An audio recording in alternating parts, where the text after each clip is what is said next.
جنگ صفین کے بعد کسی صحابی نے حضرت معاویہ رضی اللہ تعالیٰ عنہ کو برا بھلا کہا. جی آج تک کر رہے ہیں ممبروں پہ, آپ کو پتہ نہیں ہے؟ ان لوگوں نے تو صرف 60 سال تک یہ کام کیا نا, لیکن ان کے ریونج میں آج تک حضرت معاویہ کو بھی, ان کے دفاع کرنے والوں کو بھی گالیاں پڑ رہی ہیں. تو آج تک چل رہا ہے سلسلہ.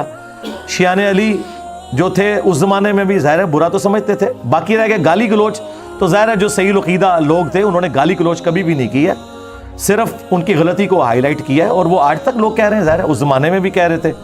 اور باقی بندہ جو مر گیا, مرنے کے بعد اپنے انجام کو پہنچ چکا, آپ اس کو گالی گلوچ نہیں کر سکتے, لیکن اس کی غلطیاں ڈسکس ہونا جو قرآن و سنت میں آئیں وہ تو اللہ کی سنت ہے. یوسف علیہ السلام کے جو بھائی تھے وہ 2 نبیوں کے صحابہ تھے, حضرت یعقوب کے اور حضرت یوسف کے علیہم السلام. لیکن آج تک ہم برادران یوسف کی مثال دیتے ہیں کیونکہ قرآن نے دی.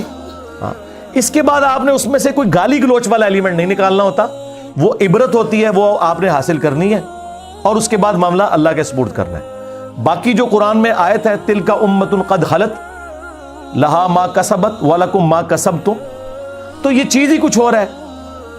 اور انہوں نے پکڑ کے احمد بن حنبل کے متھے مار دیا. یار اگر احمد بن حنبل کی عزت کروانی ہے تو ان کے متھے یہ نہ مارو.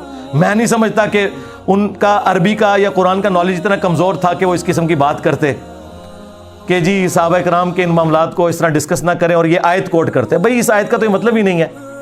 یہ ہے لہا ما کسبت ولکم ما کسبتم. وہ اسرائیلی کہتے تھے یہودی کہ ہم تو چوزن پیپل آف لارڈ ہیں, ہمیں نہیں پوچھا جائے گا, ہمارے آباء و اجداد نے اتنی نیکیاں کر دی ہیں کہ ان کے اعمال ہمیں بھی کافی ہو جائیں گے. آج تک کرسچن کہتے ہیں کہ جیزس کرائسٹ جو ہے نعوذ باللہ سولی چڑھ کے ہمارے گناہوں کا کفارہ بن گئے. تو اس کا پورا کانٹیکسٹ دیکھیں. یعقوب علیہ السلام کی موت کا ذکر ہے, اس وقت ان کے اپنے بیٹوں کو نصیحت کرنے کا ذکر ہے. یہ پہلے سپارے کا آخری صفحہ بنتا ہے سورۃ البقرہ میں. اللہ نے ان نیک بندوں کی وہ صفات گنوا کے اینڈ پہ فرمایا ہے تلک امۃ قد خلت. وہ تو ایک بڑی اچھی ایک امت تھی, وہ گزر چکی. لہا ما کسبت ولکم ما کسبتم. انہوں نے جو نیکیاں کمائی تھی وہ ان کے لیے ہیں, تمہیں ان کی نیکیاں کافی نہیں ہوں گی. تم سے یہ پوچھا جائے گا تم نے کیا نیکیاں کی. اس کا یہ مطلب نہیں تھا کہ جو برے کام ان لوگوں نے کیے تم سے نہیں پوچھا جائے گا کہ تم نے ان کو ڈسکس کیا یا نہیں کیا, تم سے تمہارے برے کاموں کا پوچھا جائے گا. یہ بات نہیں ہو رہی تھی, ورنہ تو ہوتا علیہا مکتسبت وعلیکم ما کسبتم. یہ الفاظ ہوتے, یہ الفاظ ہی نہیں ہیں. تو یہ بات ہو رہی تھی کہ ان کی نیکیاں تمہیں کفایت نہیں کریں گی, تم نے اپنے اعمال کا جواب دہ خود ہونا ہے نیکیوں کے اعتبار سے. رہ گی برائیاں تو وہ تو قرآن خود ذکر کرتا ہے عبرت کے لیے, وہ آج تک ہم کرتے ہیں.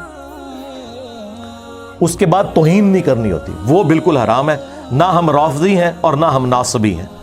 ہم اہل سنت کے منہج کے اوپر ہیں کہ خلفائے راشدین کو ہم حق پہ مانتے ہیں, ان کے مخالفین جو صحیح العقیدہ تھے, مسلمان تھے, ان کی رسپیکٹ کرتے ہیں, لیکن علمی اختلاف اپنی جگہ, گالی گلوچ کسی پہ نہیں کرتے. باقی کربلا والا ریسرچ پیپر پڑھیں تو آپ کو پتہ چل جائے گا کہ کیا کچھ ہوتا رہا.